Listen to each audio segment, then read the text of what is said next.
Hello दोस्तों, expo classes में आपका स्वागत है। कैसे हैं आप? आशा करते हैं कि आप सब अच्छे होंगे, स्वस्थ होंगे, खुश होंगे। चलिए, जैसा कि आप अच्छी तरह जानते हैं, हमारी सामान्य ज्ञान की श्रृंखला चल रही है। 4250 प्रश्नों की श्रृंखला है। इसमें हमने पहले हिस्ट्री के क्वेश्चन करा चुके हैं हम, और अब है हमारा ज्योग्राफी, भूगोल। ठीक है। और भूगोल में आप जैसे कि अच्छी तरह जानते हैं, भूगोल को मैप के द्वारा ही समझाया जा सकता है। बिना मैप के भूगोल नहीं समझाया जा सकता। अब ये देखिए, ये ग्लोब है और आज का हमारा टॉपिक ग्लोब के ऊपर ही है। ठीक है। चलिए, अब देखते हैं, ये ग्लोब से हम समझेंगे क्वेश्चन। देखते हैं क्या पूछ रहा है। ये देखिए, ये हमारा आज का जो चैप्टर है वो है ग्लोब, यानी कि पृथ्वी। वह उसकी आकृति तथा गतियों में क्या क्या आ जाता है? गतियों में आ जाते हैं भूकंप और ज्वालामुखी। ठीक है। इनसे संबंधित प्रश्नों की श्रृंखला है आज की। चलिए देखते हैं, पहला प्रश्न क्या पूछ रहा है। पहला प्रश्न पूछ रहा है, ये देखिए, पहला प्रश्न है, पृथ्वी के संबंध में कौन सा कथन उपयुक्त नहीं है? ये यहाँ पे ध्यान रखना है, उपयुक्त नहीं है। ये नहीं है क्या? पृथ्वी एक सूक्ष्म ग्रह है, पृथ्वी एक अद्वितीय ग्रह है, पृथ्वी एक महत्वपूर्ण ग्रह है, या पृथ्वी एक महत्वहीन ग्रह है? क्या नहीं है? ये पृथ्वी एक महत्वपूर्ण ग्रह है। ठीक है। चलिए, नेक्स्ट क्वेश्चन क्या है। किस देश के वैज्ञानिकों ने पृथ्वी के किनारे ढालू बताए हैं? ढालू बताए हैं, किसके किनारे बताए हैं? ये बताए हैं बेबीलोनिया। ठीक है, इसका ए ऑप्शन ठीक हो गया, बेबीलोनिया। ये देखिए, पृथ्वी को गेंद के समान गोल किस वैज्ञानिक ने बताया है? ये बताया है कोपरनिकस ने बताया है। ठीक है। हर वैज्ञानिक ने अलग अलग तरीके से बताया। किसी ने गेंद के आकार का बताया है, किसी ने नारंगी के आकार का बताया है, किसी ने अलग अलग तरीके से बताए हैं। चलिए, अब ये देखिए, ये क्या है। पृथ्वी के परिभ्रमण संबंधी प्रमाण किस वैज्ञानिक ने दिए हैं? किस वैज्ञानिक ने दिए हैं? ये दिए हैं न्यूटन ने दिए हैं। ठीक है। चलिए, पृथ्वी को पृथ्वी को नारंगी की तरह गोल किस वैज्ञानिक ने बताया है? ये भी न्यूटन ने ही बताया है। ये न्यूटन ने बताया है कि पृथ्वी नारंगी की तरह गोल है। ठीक है। आप जानते होंगे नारंगी किस तरह की होती है, देखी भी होगी आपने। ये देखिए, पृथ्वी को पृथ्वी के आकार का किस वैज्ञानिक ने कहा है? किस वैज्ञानिक ने कहा है? ये कहा है जॉन हार्सल ने कहा है। ठीक है। चलिए,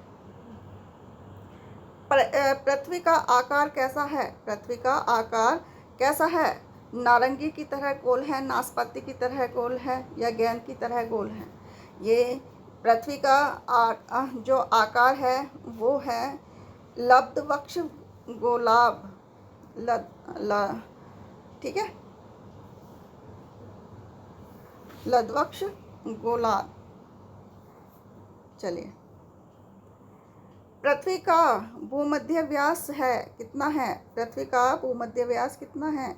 ये है 12,856 किलोमीटर है। पृथ्वी की ध्रुवीय व्यास है क्या है? 12,712 किलोमीटर है। चलिए, पृथ्वी की भूमध्य रेखा परिधि है कितनी है? ये बताना है हमें। ये है 40,075 किलोमीटर। ये पृथ्वी की परिधि है। ठीक है। चलिए, पृथ्वी की ध्रुवीय परिधि कितनी है? ये है 40,024 किलोमीटर है। ए ऑप्शन ठीक हो गया इसका। पृथ्वी के कितने प्रतिशत भाग पर जल है? ये बताना है। ये है 79% पर जल है। ठीक है, 79% पर जल है। और पृथ्वी को नीला ग्रह भी कहा जाता है। अब ये देखिए, पृथ्वी के कितने परसेंट भाग पर स्थल है? ये 21% भाग पर स्थल है। ठीक है, 21% भाग पर स्थल है और 79 भाग पर क्या है? जल है। ठीक है, चलिए अब ये देखते हैं। पृथ्वी की अपनी दूरी पर घूमती है। पृथ्वी अपनी दूरी पर घूमती है। कहाँ, कब, किस, कैसे घूमती है? ये पूरब से पश्चिम की तरफ घूमती है, पश्चिम से पूरब की तरफ घूमती है, या उत्तर पूरब से दक्षिण पश्चिम की तरफ घूमती है, या दक्षिण पश्चिम से उत्तर पूरब की तरफ घूमती है? ये घूमती है पश्चिम से पूरब की तरफ को घूमती है। ठीक है, चलिए अब ये देखिए। पृथ्वी पृथ्वी अपने अक्ष तल पर झुकी हुई है। कौन सा कोण बनाती है? कौन सा कोण बनाती है? जो अपने अक्ष पर झुकी कोण बनाती है, कौन सा बनाती है? ये देखिए, ये इस तरह है और इस तरह पर, इस तरह थोड़ी झुकी हुई है, तो कौन सा कोण बनाएगी? ये 66 डिग्री का, 66 डिग्री का कोण बनाएगी। ठीक है, चलिए अब ये देखिए। पृथ्वी अपनी दूरी पर झुकी हुई कितने परसेंट झुकी हुई है? कौन सा कोण बनाती है पृथ्वी अपनी दूरी पर? ये देखिए, अभी दोनों ही क्वेश्चन एक साथ हैं, ये देख लेते हैं इसमें। ये देखिए, ये पृथ्वी अपनी दूरी पर 66 कितने 66 डिग्री झुकी हुई है, और पृथ्वी अपनी दूरी पर कौन सा कोण बनाती है? ये बनाती है 23.5 डिग्री का कोण बनाती है। ठीक है, ये अक्ष तल पर है और ये दूरी पर है। ठीक है, चलिए ये देखिए। पृथ्वी की दूरी वह कल्पित रेखा है। कौन सी कल्पित रेखा है? दूरी, पृथ्वी की दूरी वह कल्पित रेखा है जो क्या ये है? उत्तरी और दक्षिणी ध्रुव को मिलाती हुई पृथ्वी के केंद्र से गुजरती है। उत्तरी और दक्षिणी ध्रुव को मिलाते हुए पृथ्वी के केंद्र से गुजरती है। ठीक है, इसका सी आंसर ठीक हो गया। चलिए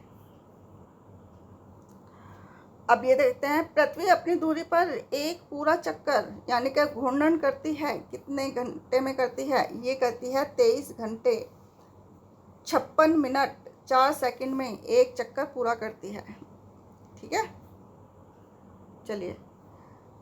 पृथ्वी सूर्य का परिक्रमण करती है।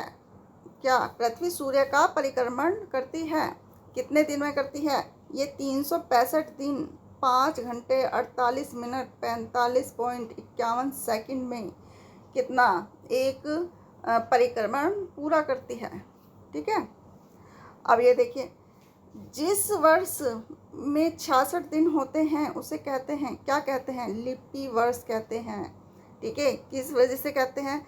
ये देखिए, ऊपर वाले क्वेश्चन में देखिए, ये जो 5 घंटे 48 मिनट 45.51 सेकंड को प्लस करने से एक दिन बढ़ जाता है। ठीक है, तो फिर वो क्या बन जाता है? वो लीप ईयर बन जाता है, 66वां दिन बन जाता है। अब ये देखिए। पृथ्वी सूर्य की परिक्रमा पूरी करती है, कितने उसमें पूरी करती है? कितने किलोमीटर प्रति घंटा गति से करती है? ये करती है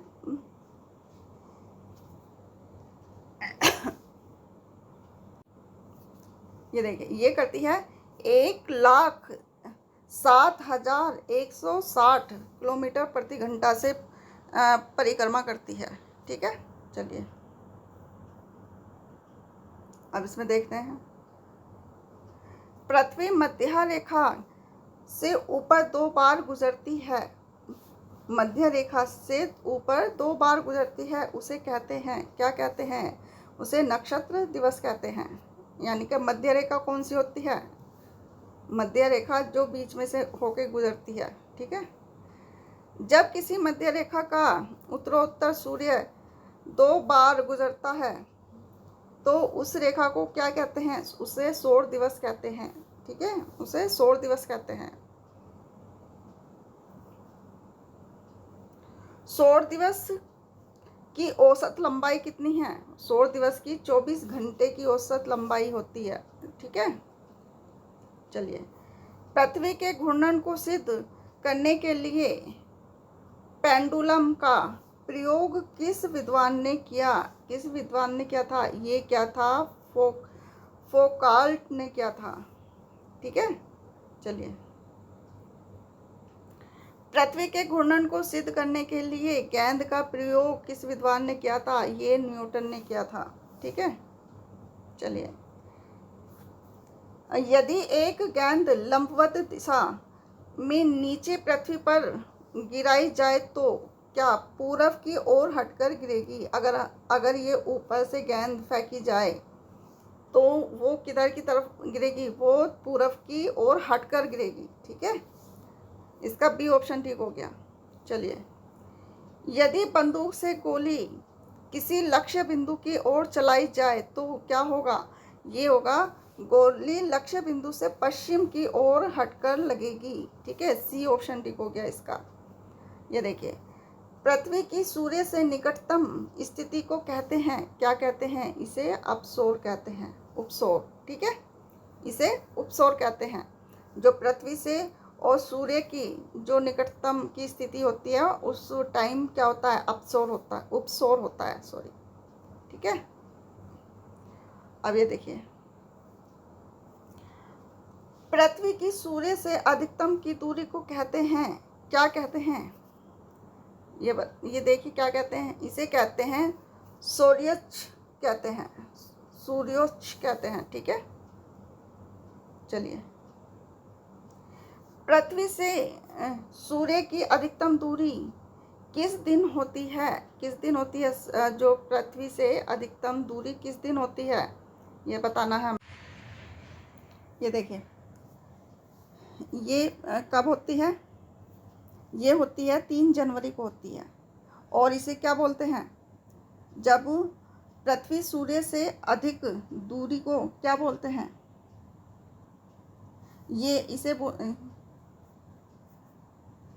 इसे क्या बोलते हैं? इसे बोलते हैं उपसौर। ठीक है, इसे उपसौर बोलते हैं।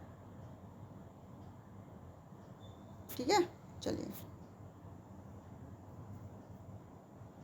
चलिए आगे चलते हैं। अब ये देखिए क्या है, पृथ्वी से सूर्य के निकट की दूरी किस दिन होती है? ये बताना है हमें कि निकट की दूरी किस दिन होती है पृथ्वी से? ये होती है 3 जनवरी को होती है। ठीक है, सॉरी, ये यहाँ पे ये 4 जुलाई होता है। ठीक है, और यहाँ ये 3 जनवरी होता है। ठीक है, ये गलती से बता दिया। ठीक है, ये 3 जनवरी को होता है और ये 4 जुलाई को क्या होता है? 4 जुलाई को उपसौर होता है। ठीक है, ये अपसौर होता है। ठीक है, और 3 जनवरी को क्या होता है? ये उपसौर होता है। ठीक है, चलिए। विषुवत का अर्थ होता है, क्या होता है? विषुवत का अर्थ क्या होता है, ये बताना हमें। विषुवत का अर्थ होता है पृथ्वी पर सभी स्थानों पर दिन और रात बराबर होते हैं। ठीक है, इसका दिया ऑप्शन ठीक हो गया। चलिए आगे देखते हैं। कर्क संक्रांति होती है, क्या होती है? कब होती है? जब सूर्य सीधा चमकता है। तो कब होती है? कर्क रेखा पर जब सूर्य सीधा चमकता है। ठीक है, ये इधर जब कर्क रेखा पर सूर्य की किरणें सीधी पड़ती हैं तब क्या होती है? संक्रांति होती है। ठीक है, चलिए। और मकर रेखा का मकर संक्रांति कब होती है? ये कब होती है? ये जब होती है जब सूर्य मकर रेखा पर सूर्य सीधा पड़ता है, तब मकर संक्रांति होती है, जब मकर रेखा पर सूरज की किरणें सीधी पड़ती हैं। ठीक है। चलिए अब ये देखिए 21 जून को अक्षांश पर दोपहर को सूर्य सिर पर सीधा चमकता है। कितने कितने डिग्री पर चमकता है? 21 जून को ये चमकता है 23.5 डिग्री उत्तर में। ठीक है, जब सूर्य सिर पर सीधा चमकता है, बिल्कुल एकदम सीध में सूरज उगता है। और ये देखिए 22 दिसंबर डैश अक्षांश पर दोपहर को सूर्य सिर पर सीधा चमकता है। 22 दिसंबर को ये कब होता है? ये 23.5 डिग्री दक्षिण में होता है। ठीक है, 23.5 डिग्री दक्षिण में होता है। और 21 जून को 21 जून को उत्तर में होता है 23.5 डिग्री, और 22 दिसंबर को 23.5 डिग्री दक्षिण में होता है। ठीक है, चलिए कर्क संक्रांति का प्रभाव होता है, क्या होता है ये बताना है हमें। क्या प्रभाव होता है? ये होता है उत्तर गोलार्ध में सबसे बड़ा दिन होता है। उत्तरी गोलार्ध में सबसे बड़ा दिन होता है ये कब? कर्क संक्रांति को।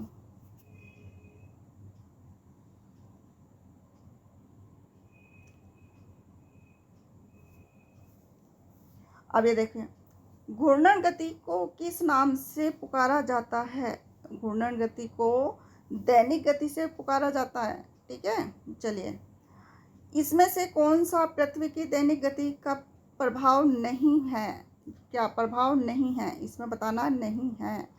ठीक है, इसका देखो इसमें क्या है? एक ही स्थान पर दिन और रात की लंबाई में अंतर, ये क्या है? ये दैनिक गति का प्रभाव नहीं है। ठीक है, ये और सभी दैनिक गति के प्रभाव हैं। ये देखिए भिन्न भिन्न स्थानों पर समय में परिवर्तन होता है, दिन रात्रि का होना है, ग्रह नक्षत्रों का पूर्व पश्चिम घूमना, ये सब ठीक है। लेकिन क्या नहीं होता? ये नहीं, एक ही स्थान पर दिन और रात की लंबाई में अंतर, ये नहीं होता। ठीक है, तो इसका डी ऑप्शन ठीक हो गया। दिन रात बराबर होते हैं, कब होते हैं? ये होते हैं 21 मार्च को दिन रात बराबर होते हैं। ठीक है, सी ऑप्शन ठीक है इसका। अब ये देखिए सर्वप्रथम पृथ्वी की परिधि किसने नापी थी? एरेटोस्थनीज ने नापी थी। ठीक है, एरेटोस्थनीज ने नापी थी। इसका बी ऑप्शन ठीक हो गया। कौन सा कथन परिक्रमण गति से संबंधित नहीं है? कौन सा नहीं है? ये नहीं है दिवस के विभिन्न कालों का आविर्भाव, ये डी ऑप्शन ठीक है इसका। ठीक है, चलिए विषुवत से ध्रुव की ओर जाने पर ग्रीष्म काल में दिन की अवधि क्या है? ये बताना है। बढ़ती है, दिन की अवधि बढ़ती है। जब क्या होगा? विषुवत से ध्रुव की ओर जाने से ग्रीष्म काल की अवधि बढ़ती है। ठीक है, चलिए अब पृथ्वी से सूर्य की अधिकतम दूरी क्या है? ये है 15.2 करोड़ किलोमीटर। ये ए ऑप्शन ठीक हो गया। पृथ्वी से सूर्य के निकट की दूरी कितनी है? ये है 14.73 करोड़ किलोमीटर। ये इतनी, ए ऑप्शन ठीक हो गया। अब ये देखिए अक्षांश रेखा किसे कहते हैं? अब अक्षांश रेखा, ये देखिए अक्षांश रेखा विषुवत रेखा के समानांतर कल्पित रेखाएं हैं। अक्षांश रेखाएं जो विषुवत रेखा के समानांतर कल्पित रेखाएं हैं, ये अक्षांश रेखाएं हैं। ए ऑप्शन ठीक है इसका। ठीक है, ये मैं इसे अक्षांश और देशांतर रेखाओं को मैप पे समझाऊंगी नेक्स्ट वीडियो में। इसके लिए अक्षांश रेखाएं और देशांतर रेखाएं की दूसरी वीडियो बनाऊंगी, तब उसमें समझाऊंगी। अब अक्षांश रेखा कहते हैं विषुवत रेखा को कोणिक दूरी, विषुवत रेखा से कोणिक दूरी को अक्षांश रेखा कहते हैं। ठीक है, देशांतर कहते हैं किसे कहते हैं? अब देशांतर रेखाएं किसे कहते हैं ये देखना है। ये है मध्य रेखा के से पूर्व और पश्चिम कोणिक दूरी। मध्य रेखा से पूर्व और पश्चिम कोणिक दूरी को मध्य रेखा कहते हैं। ठीक है। अब देशांतर रेखाएं कहते हैं, किसे कहते हैं? ये कहते हैं जो उत्तरी और दक्षिणी ध्रुव को मिलाने वाली रेखाएं हैं, जो दक्षिणी और उत्तरी और दक्षिणी ध्रुव को मिलाती हैं, वो क्या हैं? वे देशांतर रेखाएं हैं। ठीक है।